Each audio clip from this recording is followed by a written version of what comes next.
Every time I think there's something I'm going to pass up, there's another Jazzware set. I found this, well, okay, it's Boba Fett Starship. I still call it Slave 1, as probably most old school fans do, because we've called this Slave 1 for 40 years. But whether they want to call it Fire Spray or Boba Fett Starship, we'll probably still refer to it as Slave 1. I found this at Walmart. I think it's a Walmart exclusive. I could be wrong. I found this sitting on the shelf. It was like 35 bucks. It seemed kind of expensive. In fact, when I saw the price, I almost didn't buy it. But I decided to go ahead and get it, especially with the amount of hits I've had on my my old Slave 1 review stuff, where I showed all the different Slave 1s over the years. So Slave 1 seems to be pretty popular. So let's go ahead and take a look at this, and then I'll pull out the old action fleet, and we'll compare that to this. So first up, here's our figures. So we got Boba Fett and Fennec Shan, which come in this little thing. Like, I think this is a great way to display them. I have done that now on my, what is it called, Micro Galaxy stuff. I've actually kept them in the little deal to display them that way, because it just works pretty well. So let's look at Boba Fett here. Get in as close as I can. You can see he's got his jetpack on. And again, the articulation is just like the old action fleet, basically. So you can see how that works. And then we have Fennec here, which the detail in this small, it's hard to tell that's Fennec Shan. It's like all black with an orange hat on or something, but yeah, I can see it there. It's not a bad figure for the tiny little thing here. So let's take a look at Slave 1 here. You can see there's room to put our figures in there, and it does rotate. Does it rotate with the wings, just like we've done for here? What's going on? Oh, I have to go all the way down to get the wings to stay put. Interesting. There, we can really see inside there. Actually kind of reminds me of the cockpit on the big Slave 1 from Hasbro. Let's see. Oh, we've got an opening spot right there. Looks like we could store something. That looks like a weapons rack in there. Glad they didn't ask me to put anything on that like the HasLab Razor Crest. Can't tell. It feels like, oh, it does move. I was going to say, that feels like that moves. Let's see here. There.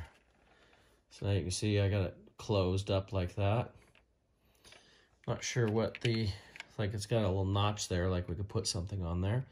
Not sure what that's for, but let's see what else we got here. Ramp doesn't, oh, ramp does extend right there. Does the door open? Oh, there we go. You can open the back door too. Look at that. Fully opening back door there on Slave 1. Does this do anything? Maybe that's just to grab it with your thumb or something to close it there. Okay.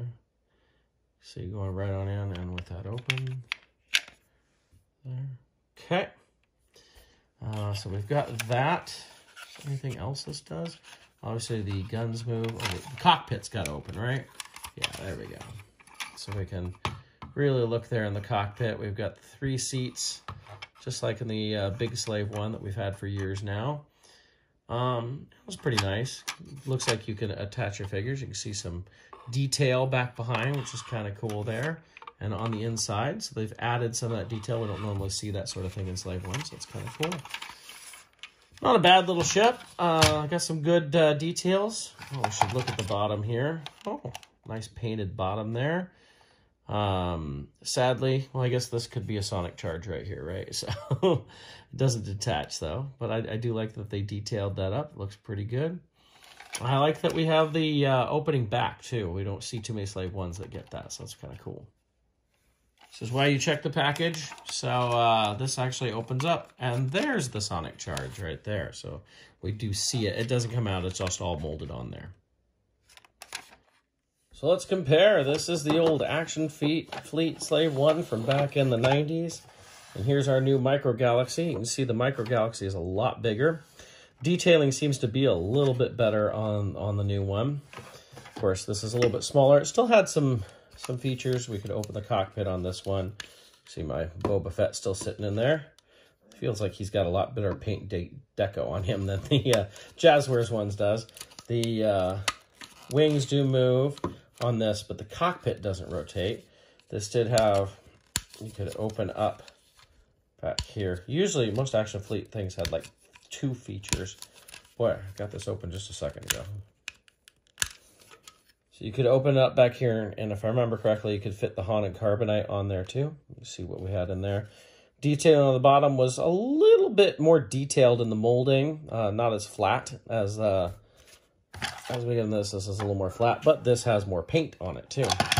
So, of course, this doesn't have the seismic charge, because seismic charges weren't a thing in 1996 when this came out.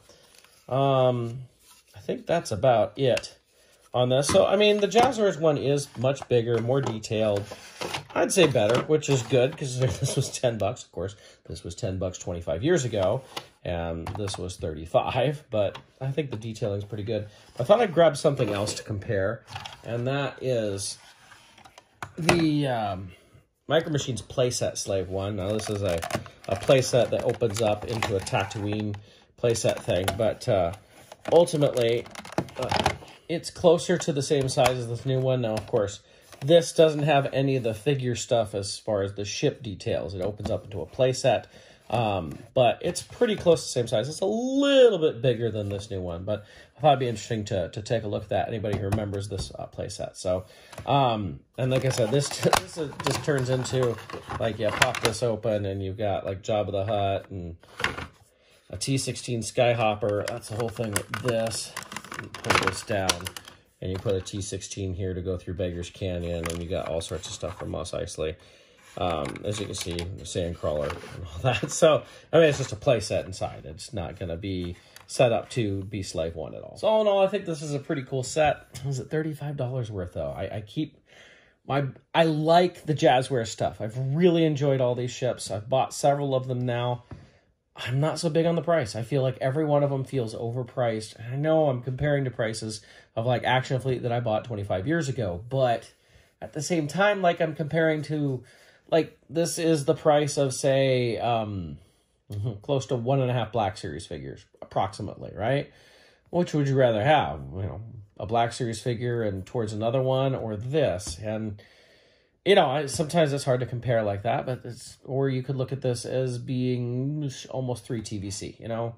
I'd probably say go with 3 TVC over this, but I don't know. I like these ships. I just wish they were priced down a little bit. I don't know if they're priced so high because Jazzwares had to pay a lot for the license. I'm sure Jazzwares isn't just paying Lucasfilm.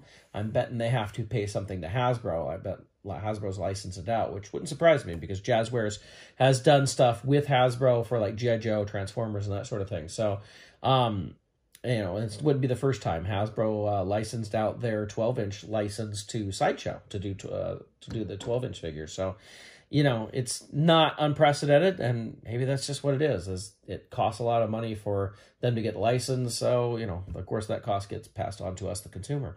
I don't know. I think they're cool ships. I just wish they were a little cheaper.